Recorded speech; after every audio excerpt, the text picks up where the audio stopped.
Good afternoon, everyone. My clock says it's 3:30, so we'll start the last session of our meeting this year. My name is Dale Gallenberg. I'm Dean of the College of Agriculture, Food, and Environmental Sciences at the University of Wisconsin-River Falls. Dr. Jim Prince, who's Associate Dean at Cal Poly San Luis Obispo, was primarily responsible for organizing this afternoon's session. I've been working with Jim. Jim is unable to join us this afternoon. He's fulfilling his civic duty, having been called to jury duty for a bit here. So I'm going to fill in for Jim as the moderator for today's session. As the NARRU board discussed topics for our sessions at this year's meeting, the theme of how we continue to adapt under COVID, during COVID, post-COVID, if there's such a thing as post-COVID, was a common interest. And as part of that, the specific challenges and opportunities that we face in terms of research and scholarship of our faculty was something that was of interest, particularly as we think of our junior faculty, our newest faculty hires. So what we've arranged in this afternoon session is a panel of speakers who'll make some brief comments to start, a broad group of individuals representing various roles and positions at their institutions to provide their perspectives on how we are continuing to facilitate an environment that promotes research and scholarship. How as institutions, as departments and programs, we might be examining our expectations for faculty in terms of promotion and tenure, and the other various aspects and issues that we're dealing with specifically as it relates to research and scholarship. Our panel members today include Cheney Mosley, who's an assistant professor of agricultural education at Middle Tennessee State University. Peter Livingston, who's department head of bioresources and agricultural engineering at Cal Poly San Luis Obispo. Mark Morris, who's associate provost for academic administration at Southern Illinois University, and myself. We'll begin with each of the individuals making a few comments, again, sharing some thoughts from their perspective. Following the opening comments, we'll move on to a question and answer and discussion session. I think this is the kind of session at our NARRU meetings that many of us find beneficial, where we share thoughts and challenges and opportunities among our institutions, what's working, what's not working, and how we can learn from each other. So with that, if I could, I will call first on Cheney to provide a few comments from a faculty member perspective. Gladly. It's great to be here, coming to you from beautiful San Luis Obispo. It's a consistent 80 degrees out there. It's supposed to be dropping 2 degrees a day for the week. So we'll get back into the mid 70s. That'll be nice. Now, even though this is all for non-land grant colleges, we have a very extensive agriculture college. And so with that, research during COVID was somewhat interrupted, but because we're essential. So agriculture is essential. We have crops we have to grow. We have animals we had to keep track of. We actually have housing for some of our students that take care of the animals and the crops on campus. So they actually live and are integrated into our, really integrated into our research programs. And so we were not quite as effective as affected as other colleges at Colorado or here at Cal Poly. In fact, I've been at my office pretty much the whole year and a half. Whereas in the College of Engineering, you had to apply for permission and get escorted to your office if you needed to get something out of it. So, and because we were essential, even in my engineering labs, I had, and this is, in the real heat of it last summer, I still had 6 students working in the labs doing research and helping out researchers with projects because it was essential. If you weren't deemed essential, then very little went on. So that was kind of an interesting way that we got going. Now, because Jim's not here, I can speak a little more freely, but part of the thing is that we had some essential research going on. So I was able to have technicians working in my labs because we had to keep everything safe. So I was able to keep other employees active in the labs for the safety side of research. So it was actually kind of handy that we had some essential research going on in the areas of strawberries and leafy greens because we were able to keep our techs busy.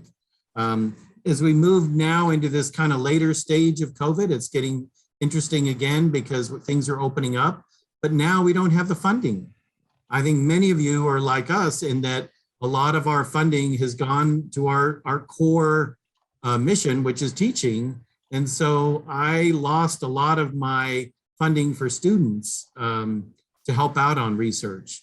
Again, because we're not a tier 1 school, I go to my industry.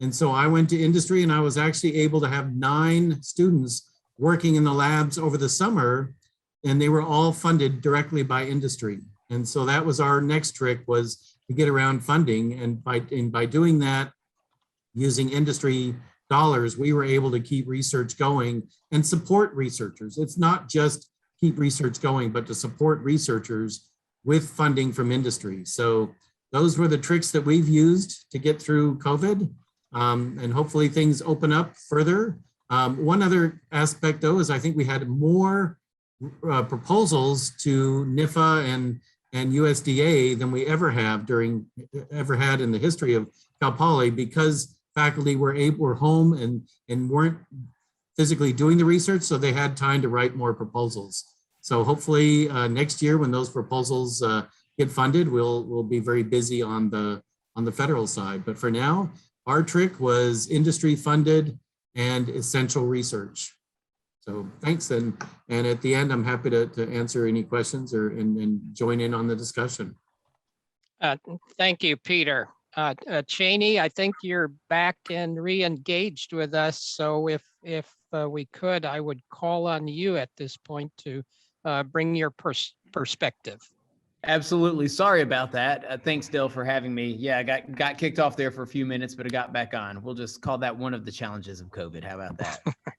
I organized some introductory thoughts around challenges, opportunities, and then just this notion of disruption in the beginning.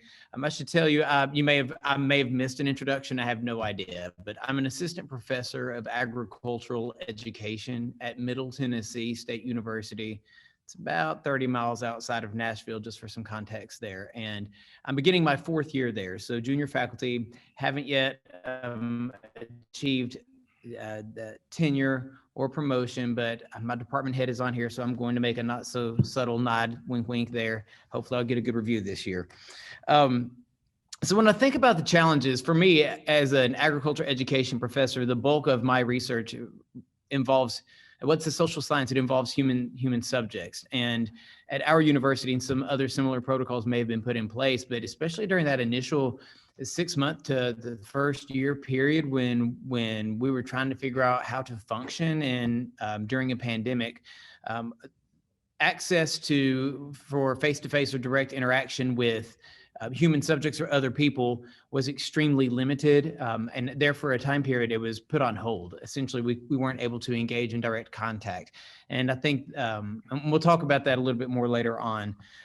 But it wasn't only social scientists who were impacted. A colleague of mine and others who engage in bench science research, but a colleague who's a soil scientist, I recall him being a little, maybe frustrated, also concerned at the beginning because he was in year 2 of a federal grant where he was relying on undergraduate and graduate research assistants. But our university required special permission to bring students on campus and to interact with them while the bulk of us were engaged in virtual teaching and learning. And so it caused a bit of a delay or a pause on that. And we had parameters in place, but we had to figure it out. And I think that was the biggest challenge is figuring out how to function and how to conduct research in this way. But with those challenges came some opportunities. One of the biggest opportunities that I'm most appreciative for is being, as our university, and probably others would say the same, investing in a virtual platform so that we did have the opportunity to not only teach from remotely on a larger scale than we were previously able to, but it expanded our opportunities to collaborate with our students and with other researchers from across the country. And I think that was one of the biggest advantages. Our university also gave folks, I guess I'd say junior faculty, an opportunity to hit the pause button on the tenure process. And I appreciate that nice touch as we tried to figure that out. And some weren't sure if they could continue their research. So that took a little bit of stress off for those who opted in to do that. What Peter just said about being able to write more, one thing that temporarily that I took advantage of was being forced, I guess, early on to teach remotely, which cut down my commute to and from work and my walk time to get into my office. So I was able to shift my focus from that hour to hour and a half that I might have typically spent on the road or in my car to working on finally getting around to writing some manuscripts for research. I think the COVID in general really it disrupted so many industries, and of course agriculture and higher education and academia is not alone, and it forced us to rethink the way we do things, and I appreciate that. It forced us, all of us, to learn how to utilize technology in different ways. It forced us to rethink how we conducted certain activities and how we engaged with other folks. And it really forced us to address issues of access and inclusion. And for me, this was one, being the parent of three very young children and being in the National Guard, I found it quite difficult before COVID to attend research conferences because they would fall during my National Guard training weekends, or all three kids would have a baseball game, and it put a strain or struggle on the family. But being forced to provide virtual engagement opportunities at conferences, I think really addressed some issues of access and inclusion that had not been addressed before. And so there are definitely some aspects such as that I hope stick around after COVID. Thank you. Thank you. Mark, would you be willing to join us now for a few comments from your perspective? Be happy to, and I appreciate everyone having me here. It's definitely an honor. So I'm going to give you a little bit of quick background on me. This is today, month 2, being in this position. Prior to that, I was, for the last 3 years, director of the School of Accountancy here at SIU. And so I guess I could speak from those two perspectives, not so much from an agricultural perspective. I don't know much about your house. That's why I rely on my good friend Karen Jones for that info. But I'll just tell you broadly. Go ahead, Karen. I was gonna say, my pleasure on that one. You're doing great, Mark. All right. Essentially, what we have is a clear understanding of the difficulties that junior faculty have with respect to doing research, collaborating with their peers, just, you know, even at a conference, and you go to a conference and it's virtual, but you know how it is, in between sessions is when you really get to meet people and you have that offline conversation and really get to hear about ideas and thoughts and maybe make some great connections. And so much of that had been missing, of course.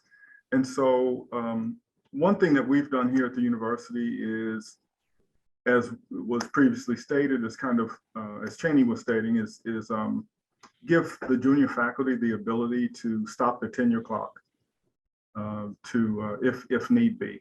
And so just ask for that extension.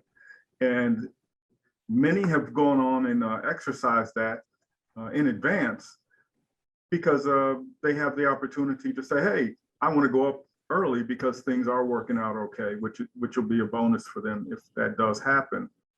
The other thing is that in looking at the dossier as it comes forward, getting the committees to be the P&T committees to understand that we are talking about COVID time. So during the year and a half, if you will, of remote teaching, none of any more than the students asked, certainly the faculty didn't ask to be teaching remote either. So understanding that even with respect to teaching evaluations, that you kind of want to not put too much weight on them, because it's not a normal circumstance for teaching. So just when those things happen, being mindful of that and having an understanding with respect to the tenure package as a whole. I think the support that we try to have now is to make sure that we can begin to get the faculty to get acclimated to the university as a whole, because really they didn't even get to meet their colleagues in some respects and get to know their colleagues and start those mentoring relationships. So what we're doing this year is we're putting a lot of effort into getting the cohorts from the 2019, 2020, and this 2021 cohort together and get them together also with their mentors, so that they have some people that they know, people that they can call on, that they can interact with, that they can, cry up to, or whatever it may be. But knowing that they're not alone in the process and that we're here for them throughout the process. So I think that that's a big effort that we're going to definitely undertake, and also some training with respect to some other benefits and other ways that we can assist them. So that's going to be very important for us as we move forward. But the big thing is letting them know that you do have that extension there, and that gives you a little bit of breathing room, takes a little bit off your back, so that you can kind of focus on the things that you need to focus on. Thank you. Thank you, Peter and Cheney and Mark. Again, originally Jim Prince was going to moderate this session. His circumstances were such, he asked me if I'd do that. I was also going to provide some perspective or thoughts on from the role of a dean.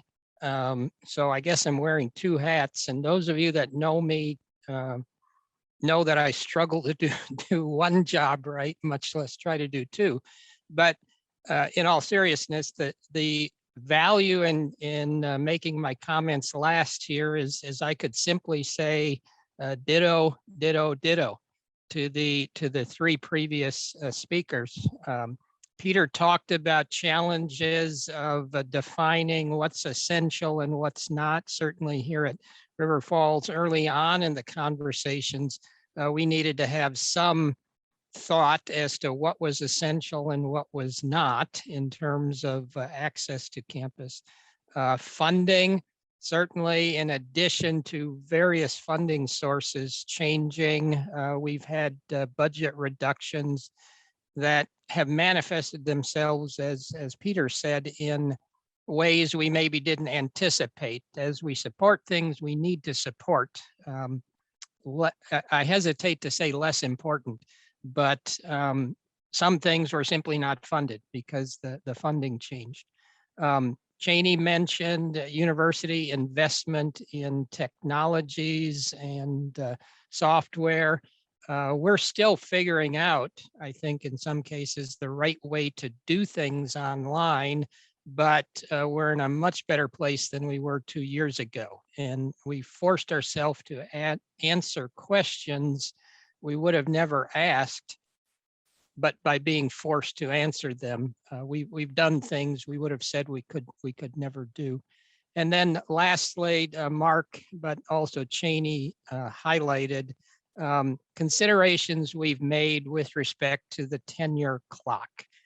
We also have institutionally approved lengthening the tenure clock if a faculty member chooses to do so.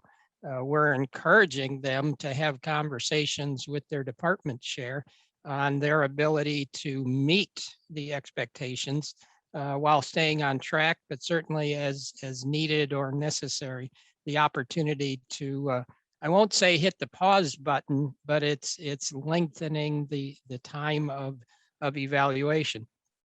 And then the other part of the conversation is at the department level, at the program level, having serious conversations on what are our expectations? Do the metrics of productivity change in light of the decisions we've needed to make, in light of the accommodations we've needed to make?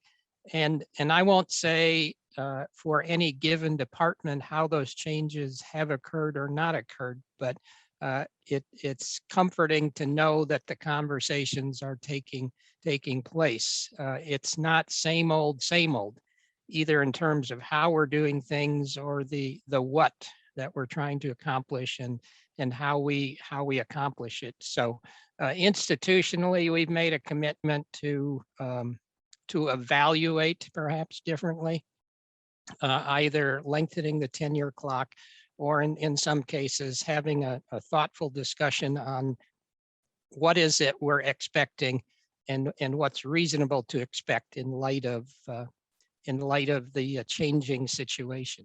So hopefully for the participants today, these comments have provided some framework for a continuing discussion. So in the remaining minutes that we have for the afternoon's session, it would be our goal to field questions, try to answer them.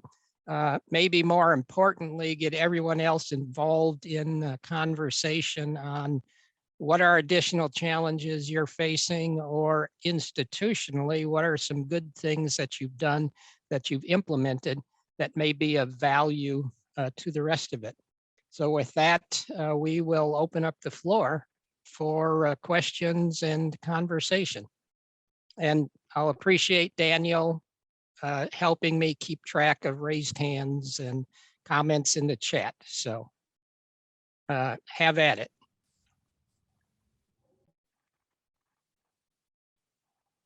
Karen. So I can glance through the attendee list here, and I see an assistant professor from SIU has joined us, and a brand new assistant professor, like this is first semester. Do you see these requests and potential extra considerations lasting for a traditional tenure time clock? Or do you think this is more of an acute timing types of things where eventually here in the next few years that we'll get back on a regular time clock for tenure and promotion decisions? I'll just jump in quick. I would say relative to the time clock, I would expect at some point in the future, yes, we'll readjust or, well, let's put it this way.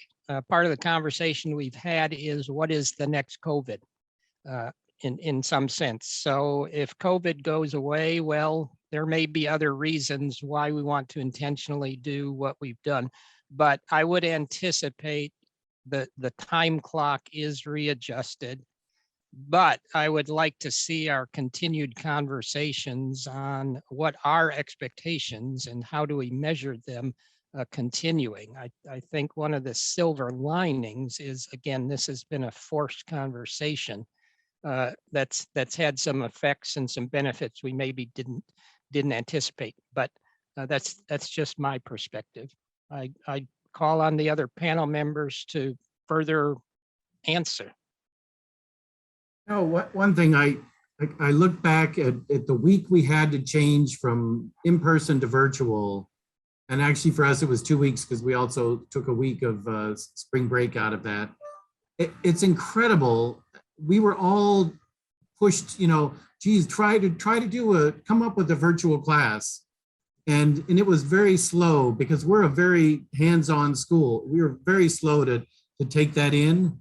And for us to shift overnight, virtually overnight to virtual overnight was incredible. And I think that all of our faculties and all of our institutions have really gained a lot of experience in virtual. And I think that that there's a side of that. There's a side of Zoom, a side of utilizing your Canvas or Blackboard or whatever system you have as your student management system. I think we're all so much more efficient with that, that I think that it'll make us better in the future.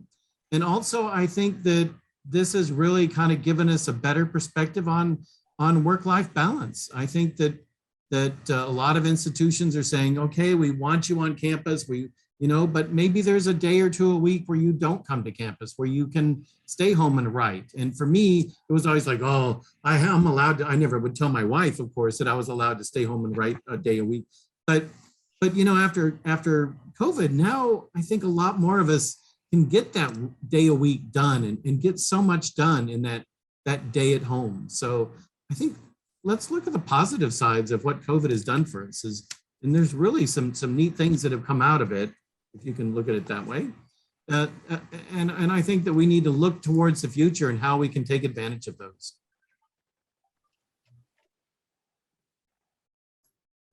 So I look at this as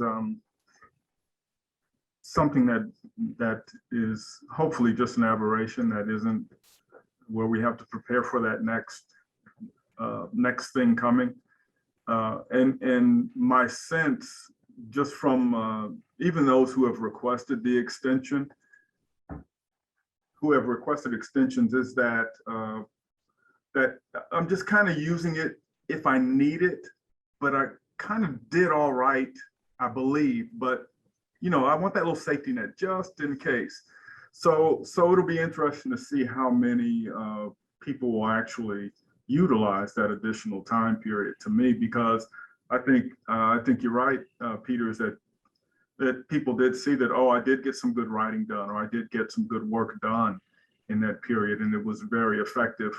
But there's a little uncertainty and a little unease still with that, and the expectations, even from not knowing what your colleagues' expectations are, because you haven't had the opportunity to really get to know them.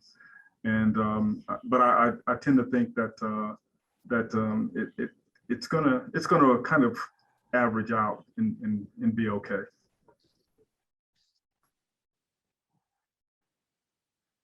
Cheney, any thoughts as a junior faculty member on what you'd like to see in terms of longevity of flexibility? I'll address the flexibility desire from a different perspective. If we're giving folks an opportunity to extend the time period for evaluation and tenure promotion, I would also like to see an opportunity, and some universities may have that, but an opportunity for maybe going up through the tenure process early. Maybe if a faculty member feels they have been productive enough to meet the expected requirements in advance, I would like to see flexibility on the other end of the spectrum as well.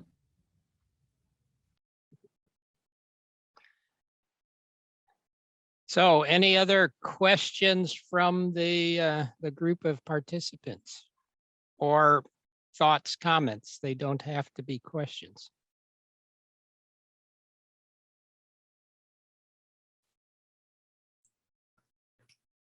Well, Dale, you know me, I'll keep talking. Okay, go ahead. Mark knows Karen. me too. So I found out, so we recently returned to the majority face-to-face format. So those classes that have been traditionally taught face-to-face, we had the opportunity to stay that way.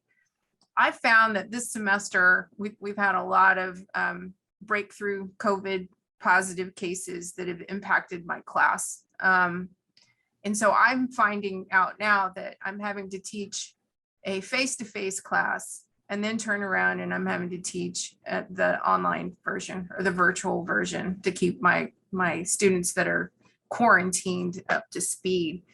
I was wondering if anybody else has had that kind of experience. Maybe this is a broader question, and are those types of situations, do you think, going to be somehow or another considered for the tenure and promotion process? I'll jump in on this one, Dale, if that's all right. I'll take the Sure, first stab at it. Sure.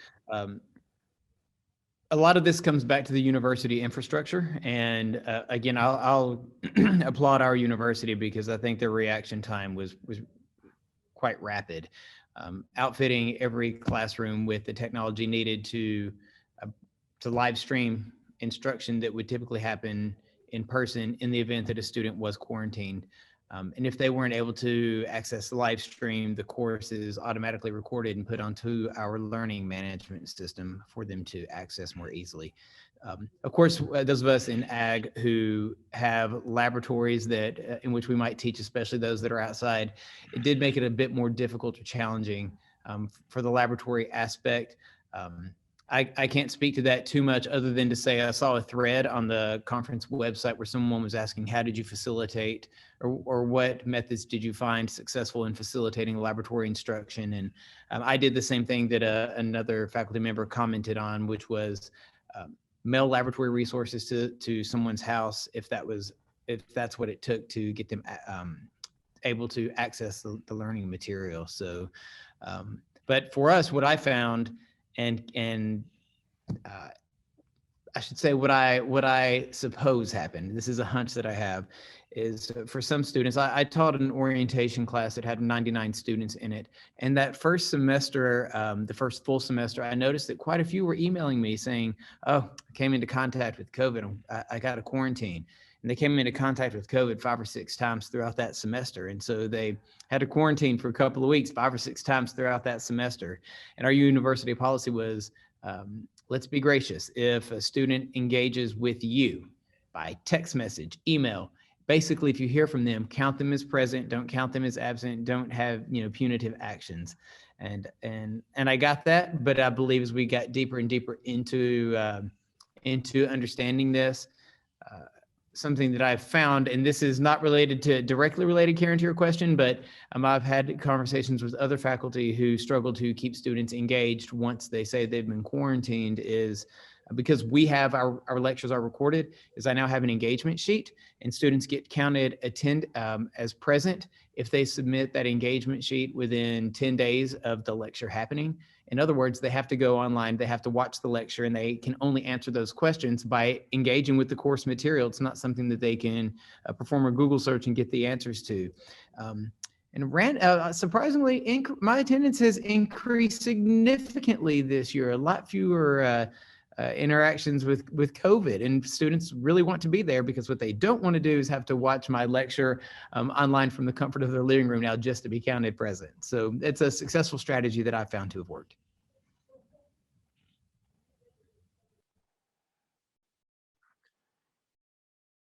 And I'll just make a comment, Karen. I hope it's helpful. I would say our approach institutionally this year was to be accommodating to students as we move back to face-to-face as well, recognizing there would be students who would not be present for whatever reason. I think we tried to view it in a pre-COVID mode, as in, if a student leaves your class for whatever reason, you make accommodations as you would see fit. I think last year, one of the challenges we had is the expectation that every course, every section would be delivered in at least 2 modes, if not 3. And we found that to be quite a struggle. So it is more up to the instructor in terms of the level or the degree of accommodation. There's still an expectation of accommodation, but we're not mandating, if you will, that every course has 2 different modes. I would say with respect to evaluation of teaching for promotion and tenure purposes, one of the things we've done is taken a different look at student opinion surveys and other means we use to evaluate teaching. So we've made those accommodations. I would say on the research side, quite frankly, I'm not sure we've made similar accommodations, that we still have the expectations we would of research and scholarship, but for a discussion at the department level, at the individual faculty member level, what are those expectations as modified? by COVID. So certainly on the teaching side, how we evaluate teaching, taking into account multiple modes, very likely is not going to increase your overall student opinion scores. But that's just one means of adjustment that we've made. So we have an option of the faculty member can actually ask that the student opinions not be counted towards their package for the year, which I think has been fair. The other thing is it's kind of surprising to me, and granted, we did those 2 modes. Some faculty members mailed home full test kits, including like a soldering iron and all the pieces, because we teach a lot of electronics here.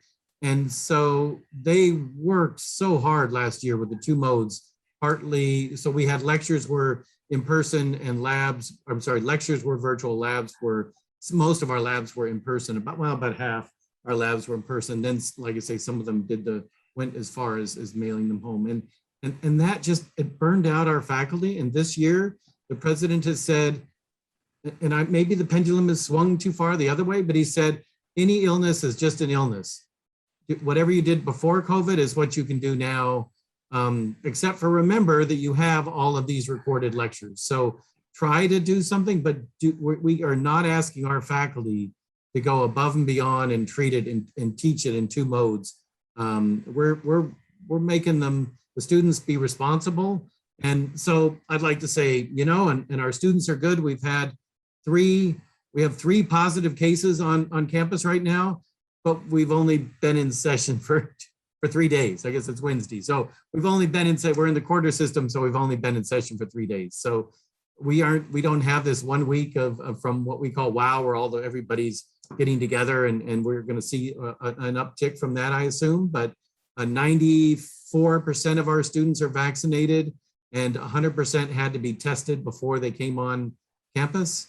And they have to show us a little green smiley face every day that they've done their self-test, and if you're not vaccinated, been less than 72 hours since your test. So I think that we're doing a great job there. My concern is not the students that we have now. It's the freshmen coming on that have not had a rigorous math class, not had a rigorous English class, have not had the rigor of high school and AP classes, coming to us and saying, all right, I'm ready. And they're coming to us with skills that I'm worried are going to be so far behind. And I'm just glad that I'm not the math department head, because I'm sure he's pulling his hair out with how do I place all these students that supposedly have all these great grades, and I don't want to give a placement exam to every single student coming in. We are mindful, Karen, of the workload adjustment. Perhaps the hope is that it's not to the point where it's as if you're teaching 2 additional sections, or 1 additional section, I should say. It's interesting to me, and like I said, I'm coming from accounting, and it wasn't that difficult for us to put our courses online. It's a relatively simple way. We had already had an online program going, so it was fairly seamless for us as a school. But hearing how others need that more personal contact and have that difficulty in doing so, and trying to troubleshoot and assist in ways that we can. So I guess what I'm saying, Karen, is that if you're having that issue, or you know of those who are having that issue, let us know, and let's see how we can work to make that situation better. On the other side of it, when you're talking about how will that be looked at, the hope is that, as with the research, from a research perspective, that they will look and say, well, yes, you did go above and beyond the call, if you will, with respect to your teaching and serving the students. And that should be respected and appreciated, certainly. And we would hope that that would have some weight going in the promotion and tenure with respect to the teaching. Once again, no one signed up to teach in this way, you know, and so I think people need to stay mindful of that. And I think it would be good for chairs and directors to put in the junior faculty evaluations that of what they did and how the situation was, just in case people do forget, you know, when it comes time for that decision to be made. Exactly. So Mark, I'll just say that for the classes that I taught last year where I have the recordings, it's not bad. I tell them, you know, go back and look at last year's recordings, not a big deal. But I've got a new prep class, and I know that like the new assistant professors are in that same position. I don't have an old recording to refer those students to. And so it is kind of like we don't have our classrooms set up to do a capture. And you sure can't go out to the farms and do capture stuff. So it is a little bit more than your typical prep for a new class. And I know that we're in a very highly contractual system here. That was not the point of my question. The point of my question was just, are people handling those situations, or how are they handling those situations, and trying to get some feedback from it. So maybe something to do is as was suggested in saying that I think Peter perhaps said that we not count them. And we give that option available to the junior faculty, particularly to say that, hey, this was different for me. And we should absolutely consider that. So it's a great suggestion.